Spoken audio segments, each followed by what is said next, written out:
Okay, I'm outside, and I don't know what you would need to de-escalate from outside unless you got a tornado. But if you're into a situation where you're out at a lake and you need sensory input disorder de-escalation room, how are you going to know how to find it? What if you're all alone? Has somebody that had it before made up signs? What if your input disorder is different than somebody else's and the signs are maddening and they drive you insane, and it makes you go insane and you're wandering through the woods and it just drives you away from society, and there's no way for that person then that person is hailed as a great sign maker because he said this helps me find my way to sensory input disorder rooms when I need to de-escalate.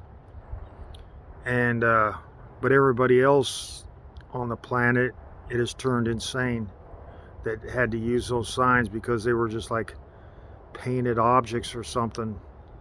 And so if you have this sensory input, can you even read? I mean, could you read? How do you know it doesn't make you read like Russian and you're looking at a bunch of photographs of letters instead of you seeing them, and it registers in your brain as something else because it's sensory input disorder? So everything going into you is going to be wrong. So any sign, I mean, they're going to have signs up everywhere to point you. Just looked up. There's no directions to any of these rooms in around the country. There's not public. They're all just basically school places. They're like the old. I don't even. They're like brain bullies or something like that. Where they used to have Blue Star houses for kids that were lost or getting bullied or whatever. They needed a house to run to when they was going to and from school, and they could go up to those Blue Star homes. And I haven't seen those for a long. I don't know if they still have those or not, but I haven't seen one.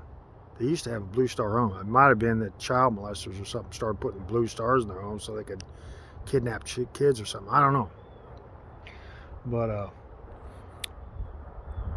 if you can't put in signs, because if you have this disorder where sensory input, then that's anything going into your brain is going to mess you up because you got these brain bullies. So you're not going to be able to know what you're doing. You're just going to walk around like a drunk. How can you tell the difference between them and a drunk? I don't know.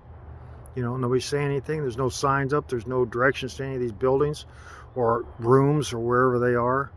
And how do you know there's not going to be some bunch of brain bullies hanging around the entrance waiting for you to try to walk in and throw a glitter at you or something to mess up your sensory perception?